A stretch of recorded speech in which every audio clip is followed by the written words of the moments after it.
नमस्कार दोस्तों, मैं डॉक्टर मिकी सिन्हा फिर से एक बार आपके सामने। और आज मैं लेने वाली हूँ सवाल मेरे पास आया है रिलेटेड टू इस जर्नी, यानी शिव शक्ति तपस्या के दौरान जो होने वाले एक्सपीरियंसेस हो रहे हैं उसको डिकोड करने के लिए।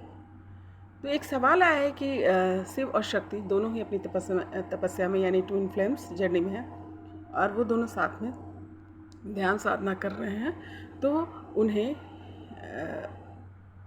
खुद को यानी शक्ति उन्हें यानी फेमिनिन एनर्जी जो है वो दुल्हन के रूप में दिख रही है या कभी देवी के रूप में दिख रही है। विवाह के प्रसंग दिख रहे हैं जो कि देखने में तो बहुत सुंदर लग रहा है, भव्य लग रहा है और ये लगातार दिख रहा है। ऐसा क्यों हो रहा है? और इस सपने में भी दिख रहा है, ध्यान में भी दिख रहा है, कभी कभी खुले आँखों से भी वो मंजर दिखने लगता है। तो इसके क्या रीज़न, इसके कारण क्या है? ये बहुत सही बात कि जो भी हम ध्यान में देखते हैं या जो भी अनुभव हमें आ रहे हैं उसके कुछ ना कुछ कारण ज़रूर होते हैं जो हमारे तपस्या से रिलेटेड ही होते हैं। तो मैं आपको इसको डिकोड करने से पहले मैं आपको लेके चलती हूँ शिव शक्ति यानी शिव शंकर पार्वती शिव शक्ति के रियल जो उनकी जर्नी थी उस पर हम गौर फरमाते हैं, तब आप आसानी से डिकोड कर पाएंगे। अब देखिए, शिव और शक्ति भी दोनों क्या थे? ट्विन फ्लेम्स थे, यानी एक ही आत्मा के दो टुकड़े। मतलब अपने ही भाग से शक्ति उन्होंने निकाला था और प्रकृति के जो व्यवस्था है उसको चलाने की सोची। पर जब वो स्प्लिट हुए थे, जब एक दूसरे से अलग हुए, जब उनकी एनर्जी बाहर निकली, तो इस व्यवस्था को ठीक करने के लिए तो उन्होंने आगे बढ़ाने के लिए तो उन्होंने ये किया, लेकिन साथ ही साथ जो है उनमें भी बहुत सारे जो है डिमेरिट्स उत्पन्न हो गए थे, यानी इनबैलेंस हो गए थे, उनमें बैलेंसिंग की कमी आ गई थी। तो आप गौर कीजिएगा कि शिव शक्ति तपस्या में उन लोग की भी अपनी जर्नी जो थी उसमें उन्हें 3 विवाह करना पड़ा, यानी 3 जन्मों का चक्र उन्हें लगा। जबकि उस समय बहुत ही उच्चतम स्थिति, इस प्रकार की व्यवस्था, इस प्रकार की वातावरण भी नहीं था, बहुत ही शुद्ध वातावरण था, तब भी उन्हें 3 जन्म लग गए थे। और उस जन्म में जब तीसरा जन्म हुआ, पहले जन्म में वो बिछड़े, दूसरे जन्म में बिछड़े because of own reason only. ये दूसरे की वजह से नहीं था, उनकी अपने अंदर जो कमी आ गई थी, अलग अलग हो जाने की वजह से जो कमी आई थी उसकी वजह से उनके रिएक्शंस हुए थे और उस रिएक्शंस की वजह से इन्हें फिर जन्म में पड़ना पड़ा था। अब आते हैं उनके आखिरी जन्म में, तीसरे जन्म में आते हैं ताकि अच्छे से क्लियर हो सके। तो तीसरे जन्म में पार्वती हमेशा कहती हैं कि इस बार हम कोई गलती नहीं करेंगे, इस बार मिलने बिछड़ने वाले किसी भी चक्र में हम नहीं पड़ेंगे। और वो इस बार पूरा ध्यान रखती हैं और खुद के डेवलपमेंट, इनर डेवलपमेंट तो करती ही है और साथ में उन सभी चीज़ों का जो भी रिलेटेड टू विवाह, एक उन्होंने क्रिएशंस किया था कि विवाह जैसी एक चीज़ होगी जिसकी वजह से जो है हमारा बॉन्ड बनेगा, वो संस्कार बनेगा और उस कमिटमेंट की वजह से शिव और शक्ति यानी फेमिनिन एनर्जी और मैस्कुलिन एनर्जी एक साथ रहेंगे और संसार के कार्य करेंगे, संसार की रचना जो है उसके अनुसार काम करेंगे।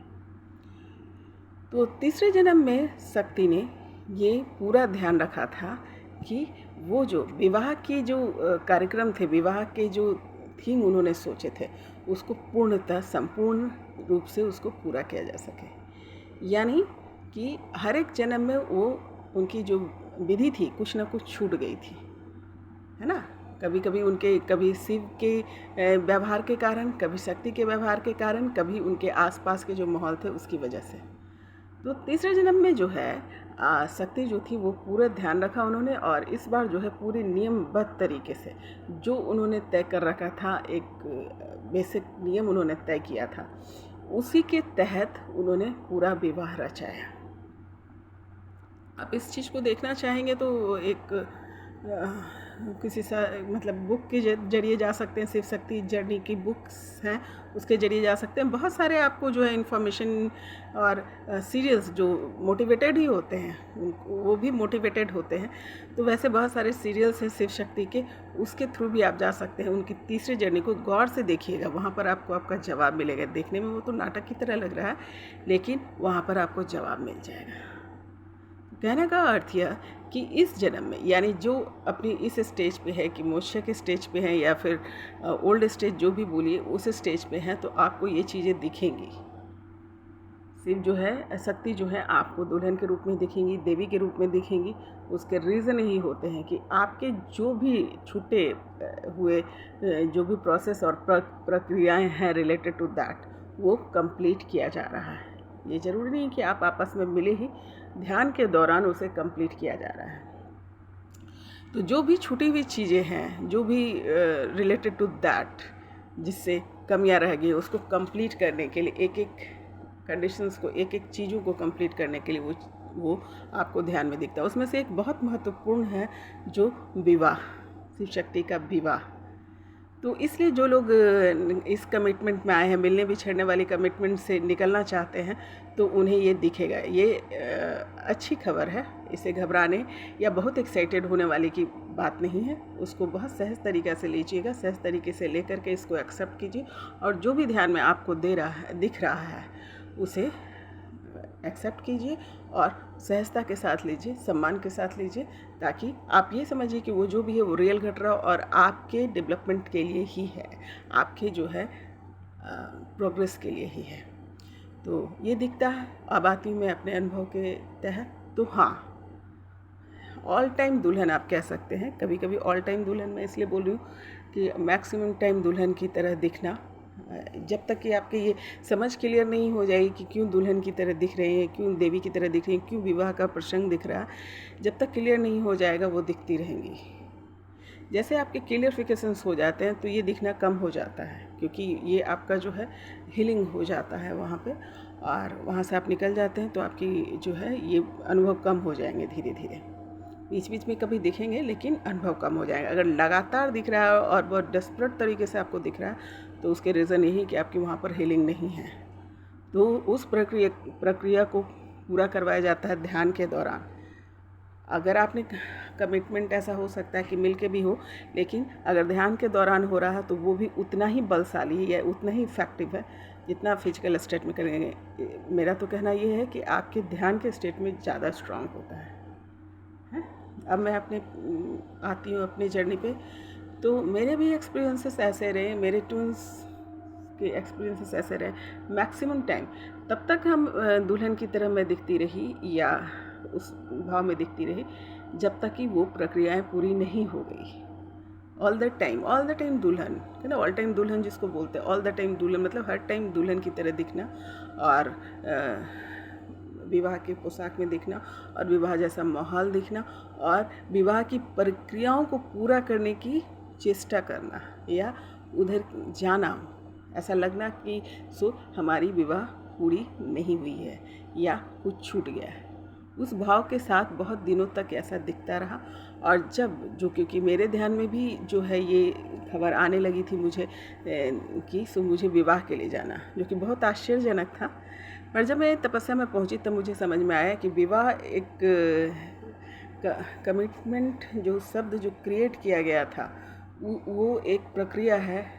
शिव शक्ति जर्नी या उनके उस सोल को मिलने के लिए जो है एक प्रक्रिया है। तो उस प्रक्रिया को पूरा करने के लिए ये विवाह का विधि की जाती है। और जितनी भी विधि हम सोसाइटी में भी देखते हैं जो बहुत ओल्ड है आपको, वो सारी विधियां जो है उन्हीं के द्वारा क्रिएट की गई थी। ऐसा नहीं कि अचानक से लोगों ने बढ़ा सकते हैं, इन्हांस कर सकते हैं, क्रिएटिव हो सकते हैं, पर ज़्यादातर जो विधियां हैं विवाह के वो सारी जो है उसी समय से क्रिएटेड है।